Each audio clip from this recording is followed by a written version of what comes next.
افغانستان د طلایي فرصتونو ځمکه د کونړ بند پروژه د انرژي خپلواکۍ په لور الوتنه.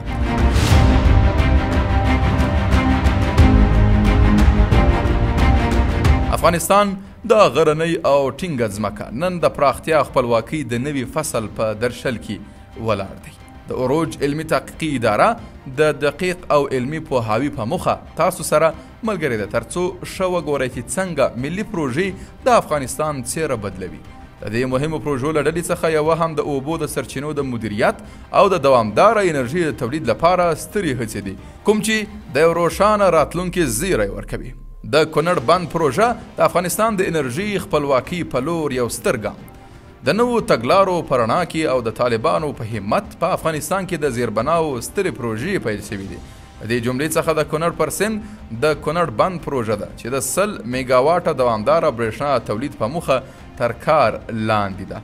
د کونړ بند نه یوازې د هیواد د ډیری ولایتونو د برېښنا اړتیا پوره کولی سي، بلکې د کاري فرصتونو په رامنځته کولو، د صنعتونو په وده او د عامه خدماتو په ښه کولو سره د افغانستان په اقتصاد کې یو بنسټیز بدلون راولي. د اروج علمي تحقیقي اداره د خپلو تحلیلي او میداني راپورونو سره په دې ننګونو ډکه لار کې ستاسو ملګرې ده ترڅو تاسو د دې پروژو له پرمختګ څخه ګړی په ګړی خبر کړئ. د انرژي او اوبو وزارت د سرپرست ملا عبداللطیف منصور د اعلان له مخې د دې پروژې اټکل سوی لګښت له 2 څخه تر 3 میلیارډ ډالرو پورې دی او ټولو افغانانو ته بلنه ورکړل سوې ده چې په پانګونې او ملاتړ سره په دې ملي غورځنګ کې خپله ونډه واخلي. د کونړ خلک چې کلونه یې د دې زیربنای پروژې د تحقق په ارمان کې تیر کړي اوس د ډېرې هیلې سره راتلونکي ته ګوري. دا بند د یوې عمراني پروژې ترڅنګ د خپلواکۍ او سوکالۍ لپاره د افغانستان د ملت د ارادې نښه ده.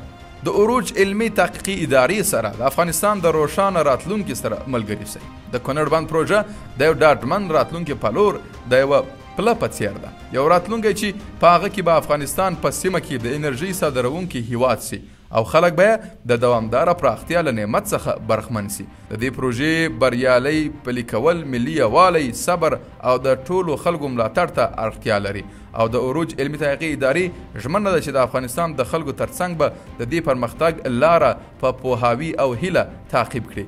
که غواړئ تل د افغانستان د لویو پروژو په اړه له وروستیو پرمختګونو، علمي راپورونو او دقیق تحلیلونو څخه خبر سئ نو حتما د اروج علمي تحقیقي ادارې یوټیوب چینل سبسکرایب کړئ. ستاسو په سبسکرایب کولو سره تاسو نه یوازې د هیواد د پراختیا له خبرونو څخه وروسته نه پاتې کیږئ، بلکې د افغانستان د ودې او آبادۍ په لاره کې به یو مؤثره ونډه واخلئ. نو همدا اوس له اروج سره یو ځای سئ او د راتلونکي په لور الوتنه پیل کړئ.